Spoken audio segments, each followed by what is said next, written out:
ஜமா பட இயக்குனர் பாரி இளவழகன் அவருடைய நடிப்பு மற்றும் இயக்கத்தில் ரிலீஸ் ஆயிருக்க அன்பே டயனா படத்தினுடைய விமர்சனம் தான் பார்க்க போறோம். இந்த படமானது ஜூலை 17ஆம் தேதி அன்னைக்கு ரிலீஸ் ஆகுது. இந்த படத்தினுடைய பிரீமியர் ஷோ நான் ஆல்ரெடி படத்த பார்த்துட்டேன்.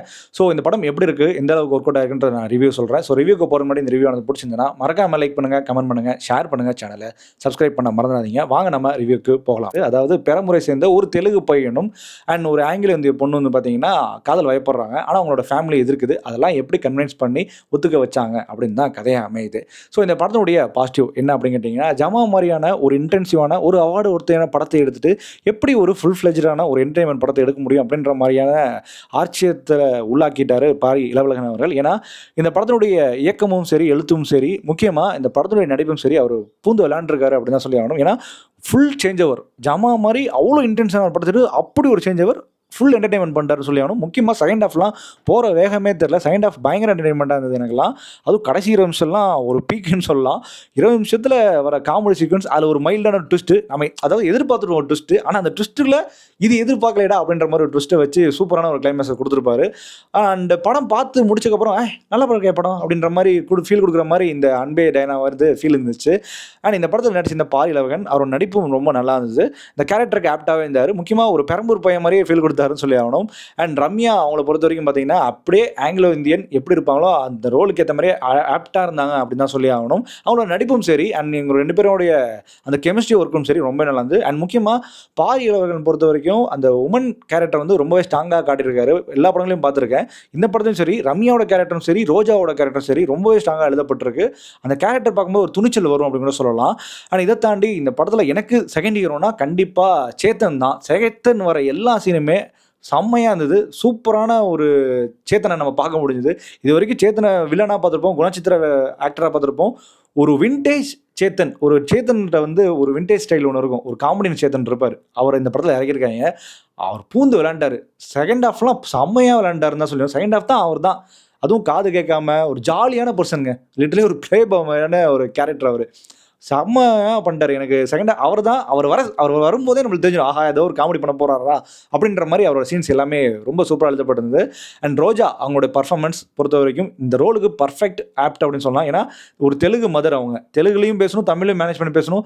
அந்த கம்யூனிட்டி, அந்த காஸ்ட் அதெல்லாம் பார்த்து பயங்கரமா அந்த ரோல் சூப்பரா பக்காவா இருந்தாங்க. அந்த ரோலுக்குன்னு எழுதி வச்ச மாரி இருந்தாங்க. அண்ட் கடைசியில செகண்ட் ஹாஃப்ல அவங்களுக்கு ஒரு பொசிஷன் வரும். ஒரு போர்ஷன் வரும். அந்த போர்ஷன்ல அவங்க ரொம்பவே நல்லா ஸ்கோர் பண்ணியிருந்தாங்க அப்படின்னு தான் சொல்லி ஆகணும். அண்ட் இத தாண்டி மற்ற சக நடிகர்கள் எல்லாருமே சரி சூப்பரா நடிச்சிருந்தாங்க. அவங்க ஃப்ரெண்ட்ஸா இருக்கட்டும், ஃபேமிலி மெம்பர்ஸா இருக்கட்டும், அது மாரி அந்த அத்தை பொண்ணா இருக்கட்டும், எல்லாருமே நல்லா பண்ணியிருந்தாங்க. அண்ட் பரிதாபங்கள் கோபியோட முதல் படம் இது. ஸோ அவருடைய பெர்ஃபார்மன்ஸ் ரொம்ப நல்லா இருந்ததுன்னு தான் சொல்லி ஆகணும். ஃபர்ஸ்ட் ஹாஃப்ல கொஞ்சம் அந்த பெங்களூர் தமிழ் பேருக்கு கொஞ்சம் கஷ்டப்பட்ட மாரி இருந்தது. ஆனா செகண்ட் ஹாஃப்ல அத சூப்பராவே கன்வின்ஸ் பண்ணாரு. அண்ட் அவரும் ஒரு ட்விஸ்ட் அடிப்பாரு இந்த படத்துல. அதுவும் நல்லா இருந்தது தான் சொல்லி ஆகணும். அண்ட் இந்த படத்துடைய கதை போக்கா இருக்கட்டும், கதைக்களமா இருக்கட்டும், அந்த கதை சொல்லப்பட்ட விதத்திலும் சரி சுவாரஸ்யப்படுத்துறாங்கன்னு தான் சொல்லி ஆகணும்.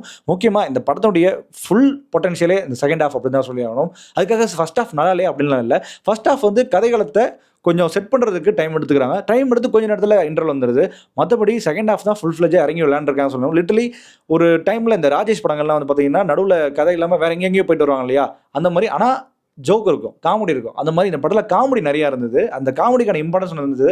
அண்ட் முக்கியமா இதுல மைல்டான சில அரசியலும் பேசியிருக்காங்க. அது மாரி இந்த படத்துல தப்பு, கரெக்ட் அதாவது இந்த ஜாதி அடிப்படையான விஷயங்களும் இருக்கு. அதனால இத எதா தப்பா பேசுறாங்களோ அப்படின்ற மாரி உங்களால ஃபைண்ட் அவுட் பண்ண முடியாத அளவுக்கு இந்த படத்துல ஒரு மைன்யூட்டான அழகான அரசியலும் பேசியிருப்பாங்க. அதுவும் ஜாதிய பத்தி ஒரு அரசியல் பேசியிருப்பாங்க. அது ஒரு பொண்ணு வழியா சொல்லும்போது இன்னுமே ரொம்ப நல்லா இருந்துன்னு தான் சொல்லி ஆகணும். அண்ட் இந்த படமானது எனக்கு வந்து ஒரு வித்தியாசமான அனுபவமா அது. காமெடி படம்ன்றத தாண்டி இது அவங்களோட எக்ஸ்பீரியன்ஸ், அவங்களோட வாழ்வியல காட்டுற மாரியான ஒரு காமெடி படமா தான் எனக்கு ஃபீல் ஆச்சு. அது நல்லாவே நரேட் பண்ணி கொண்டு போயிருந்தாங்கன்னு தான் சொல்லி ஆகணும். செகண்ட் ஹாஃப் தான் நான் மறுபடியும் சொல்றேன். இந்த படத்துடைய வெயிட்டே அந்த படத்தினுடைய செகண்ட் ஹாஃப் அப்படின்னு தான் சொல்லி ஆகணும். அண்ட் இந்த படத்துல மியூசிக் வந்து பார்த்தீங்கன்னா, பாடல்கள் வந்து பெருசா எனக்கு இதாகல. பட் பேக்கிரவுண்ட் ஸ்கோர் நல்லா பண்ணியிருந்தாங்க அப்படின்னு தான் சொல்லி ஆகணும். அண்ட் இன்ட்ரோ ட்விஸ்ட் சூப்பரா ஒர்க் அவுட் ஆயிருந்தது. இன்ட்ரோலேருந்து வர சீன் அது நல்லா இருந்தது. அதுக்காக அந்த பாரி அவருடைய ரியாக்ஷன் சூப்பரா இருந்தா சொல்லி ஆகணும். எனக்கு திடீர்னு பாரி வந்து பார்த்தீங்கன்னா, அந்த குமுதா ஃபீல் விஜய் சேதுபதி எனக்கு கண்ல கொண்டு வந்தாரு அப்படின்னு தான் சொல்லி ஆகணும். அண்ட் இந்த படத்துல பெட்டர்மென்ட்டா வர வேண்டியது இந்த படத்துடைய முதல் பாதி அப்படின்ற பொறுத்தவரைக்கும் கொஞ்சம் அந்த 2ஆம் பாதி அளவுக்கான காமெடிஸ முதல் பாதியிலே இருந்து கொஞ்சம் கொண்டு வந்திருக்கலாம் அப்படின்ற மாரி தோண வைக்குது. ஏன்னா படத்த நான் ஆல்ரெடி சொன்ன மாரி ஃபர்ஸ்ட் ஹாஃப் போர்ஷன கொஞ்சம் செட்டில் பண்றதுக்கு கொஞ்சம் டைம் எடுத்துக்கிறாங்க. ஸோ அந்த காமெடி எலிமெண்ட் இருக்கு. ஆனா இருந்தாலும் கொஞ்சம் கம்மியா இருக்க மாரி மாதிரி தான் எனக்கு ஃபீல் ஆச்சு. மற்றபடி இந்த அன்பே டயானா படத்தை தாராளமாக பார்க்கலாமா வேணாமா, இல்லை எப்படி அப்படின்னு கேட்டிங்கன்னா, தாராளமாக உங்கள் ஃபேமிலியோட எந்த ஒரு எக்ஸ்பெக்டேஷனும் இல்லாமல் போனீங்கன்னா கண்டிப்பாக சாட்டிஸ்ஃபைடு ஆகிட்டு வெளியே வர மாதிரியான ஒரு படம் தான் இந்த அன்பே டயானா. எனக்கு இந்த படம் பிடிச்சிருந்தது. ஸோ இந்த படத்துக்கு நம்ம கொடுக்கக்கூடிய ரேட்டிங் என்ன அப்படின்னு கேட்டிங்கன்னா 5க்கு 3.4. இந்த மாதிரியான மூவி ரிவ்யூஸ் அண்ட் ரெக்கமெண்டேஷனுக்கு நம்ம சேனலை தொடர்ந்து ஃபாலோ பண்ணுங்க. அண்ட் ஸ்டேஜ் மீ எப்படி வாஸ் வித் மோகி.